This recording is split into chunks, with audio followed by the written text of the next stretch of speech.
अस्सलाम वालेकुम, welcome back to another video. कैसे हैं आप सब? उम्मीद करती हूँ आप सब जहाँ कहीं होंगे अल्लाह के फजल व करम के साथ खुशबाश होंगे। ईद तो गुजर चुकी, बहुत गोश्त खा लिया। आज खाते हैं गोश्त जैसी दाल। मेरे पास ये 4 अदद दालें हैं, जिसमें चना दाल है, दलिया है, मूंग दाल है, माश दाल है और ये जो कटोरी में आपको नज़र आ रहा है ये है बारले। जो लोग डाइट कॉन्शियस है उनके लिए ये बहुत ज़बरदस्त सा डिनर है। आप चपाती ना खाएं, कोई स्लाइस अगर आप नहीं लेना चाहते तो इसमें बारले और गंदुम है, तो यह आपको फुल रखेगी और ये बहुत अच्छी है वेट लॉस के लिए। मैंने इसको 3 से 4 घंटे के लिए भिगो दिया था ताकि जो सब दालें हैं ना वो अच्छी सी नरम हो जाए। प्रेशर कुकर में अगर पकाना हो तो फिर तो कोई मसला नहीं, आप आधा घंटा भिगोएं, 1 घंटा भिगोएं और उसके बाद उसको आराम से आप पका लें। लेकिन मुझे पकानी है ये हांडी में और इसकी उबालते वक्त मैं इसके अंदर लौंग और दालचीनी डालूंगी। बाकी इसके स्पाइसेस में ये कश्मीरी लाल मिर्च पाउडर है, चिकन पाउडर है, दड़ा मिर्च है, नमक है, हल्दी है और आखिर में ऐड करेंगे हम इसके अंदर ये KNS का स्टॉक। आपके पास जौन सा है आप वो उसमें शामिल कर दें। पानी बॉईल करने के लिए मैंने रख दिया हुआ था पहले से ही। मैं गर्म पानी में इन दालों को शामिल करूँगी। तो आजकल ना बारबेक्यू करके गोश्त और चिकन खा खा के भी ना सब तंग आ चुके हैं। तो ये बड़ा अच्छा सा है कि आप सारी दालों को जो है वो मिक्स करके पका लें और ये बहुत लजीज और मज़ेदार बनती हैं। आपने इसको ज़रूर ट्राई करना है।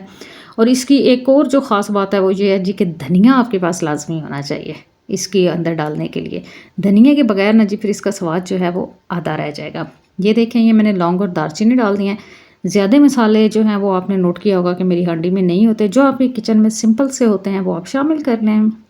मैं यहाँ पे ना इसको चेक करी थी ये कितनी एक गल चुकी है, तो इसको मैंने 1 घंटा जो है हल्की आंच पे रख दिया था और अब मैं इसके अंदर ये बारले को शामिल करूँगी। बारले जो है ना वो अपने एंड पे शामिल करना है क्योंकि ये बहुत जल्दी से गल जाता है, 20 मिनट चाहिए इसको। वैसे अगर आपने इसको पूरी तरह मैश नहीं करना तो ये 5 से 7 मिनट में बहुत अच्छा सा तैयार हो जाता है, लेकिन मुझे इसको इसके अंदर मैश करना है पूरी तरह से, तो इसे 20 मिनट चाहिए। और यहाँ मैं देख रही थी कि दालें जो हैं वो मेरी अच्छी सी गल चुकी हैं, बस अब इसको मिक्स होना बाकी रह गया था। और यहाँ पे हम तैयारी करेंगे अब इसके मसाले की। ये मैंने 1 अदद बड़े साइज़ का फ्रीज़ किया हुआ टमाटर यहाँ पे छोटा छोटा काट के रख दिया था। ये इसका पानी था, मैंने कहा जितने में ये एक साइड पे ये खुश्क होता है ऑयल डालते हैं और दूसरी साइड पे इसमें डाल दिया ज़ीरा। कुछ देर के लिए इसको उधर उधर किया। फिर अब इन सारी चीज़ों के अंदर जो हमारे मसाला जाता है ना, ये मैंने सारे जो आपको बताए थे ये इसमें शामिल कर दिए और मसाला कोई कच्चा ना रह जाए और टमाटर जो है वो अच्छी तरह से नरम हो जाए। उसके लिए मैंने क्या किया, मैंने डाला इसके अंदर पानी, ताकि ना मसाला नीचे लगेगा ना उसका जायका चेंज होगा और ना मिर्चों की वो जलने की जो आपके गले में एक लगती होती है ना, फिर मिर्चें जब जल जाती हैं ऐसे, तो वो भी नहीं होगा। तो मैंने इसको कवर करके थोड़ा सा पानी और डाल के रख दिया ताकि सारी चीज़ें अच्छी सी, टमाटर भी नरम हो जाए और मसाले भी पक जाए। ये था मेरा मसाला तैयार। इसको मैं मज़ीद खुश्क नहीं करूँगी, थोड़ी जिस तरह से ग्रेवी ग्रेवी सी है ना, ये ऐसे ही ठीक है। अब इसको हम शामिल करेंगे अपनी इस दाल में। देखें आपको बारले कहीं नज़र आ रहा है? नहीं ना, बस जी ये खेड़ होती है। और ये मसाला डालेंगे और बाकी का ये जो है ना इसके अंदर ये बस मिक्स हो जाएगा और हमारी दाल जो है वो तैयार हो जाएगी। ये मैं यहाँ पे आपको दिखाने के लिए चना दाल चेक कर रही थी, ये बिल्कुल जो है ना वो मैश हो चुकी थी। बहुत गर्म है भाई, बहुत गर्म है। और अब इसके अंदर हम अपना मसाला मिक्स करने लगे हैं। गर्मी बहुत ज़्यादा है और बस ये बहुत ही गर्मी, और किचन में काम करते करते ना लग पता जाता है कि पसीने छूट जाते हैं। बस ये एक हांडी पकाते पकाते भी ना बस जी तबाही हो जाती है बंदे दी। अब मसाला इसमें शामिल करके इसको ढक्कन लगा के रख दूँगी ताकि ये अच्छी तरह से जो है ना वो इसमें रच बस जाए और थोड़ा सा इसका ये दाल मिक्स हो जाए। आपने अपने हिसाब से इसको देखना है। इस पॉइंट पे आके ना आप इसको ब्लेंड भी कर सकते हैं, लेकिन मैंने ब्लेंड नहीं किया कुछ भी, कि खड़ी खड़ी थोड़ी सी ना चने की दाल नज़र आएगी, बाकी तो बिल्कुल ही वो मैश हो जाती हैं।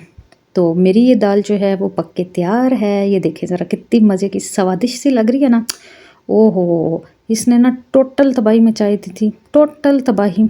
बहुत ही आला सी ये बन के तैयार हुई थी, बहुत ही लजीज सी। और एंड पे अब मैं इसके अंदर डाल दूँगी चिकन क्यूब्स। ये टोटल ऑप्शनल है, आप डालना चाहते हैं डालें, नहीं डालना चाहते तो रहने दें। अब मैं इस पे डालूँगी, तड़का तैयार करूँगी इसका। लहसुन जो है वो मैंने इसके अंदर शामिल किया था, ज़ीरा शामिल किया था और ये थोड़ी सी ब्राउन मेरे पास की प्याज थी, वो मैंने तड़का लगा के अपनी इस दाल के ऊपर डाल दी। ये आप ये ना समझिएगा मैंने धनिया नहीं डाला, ये आपने बाउल में देखा ना धनिया डाला हुआ, वो क्लिप बनाना मुझे याद नहीं रहा। ये देखें यमी यमी सी मज़े सी दाल, बीच में सब्ज़ मिर्चें और धनिया के साथ मैंने इसकी सजावट की। और ये लाइम का गिलास जिसके अंदर मैंने बेसल सीड्स भी शामिल किए हैं। तो इससे अच्छा डिनर कोई हो सकता है आपके पास। प्याज काटें, खीरा काटें, टमाटर काटें और हलीम जैसी, बल्कि नहीं दलीम जैसी दाल का मज़ा उठाएं। और अगर आपके पास है अनवर आटो तो फिर तो जी आपका डिनर आज कमाल का हो गया। कितना मज़ेदार डिनर है जी। रेसिपी अच्छी लगी हो तो अगली गल तुहानू पता है। अल्लाह हाफिज़।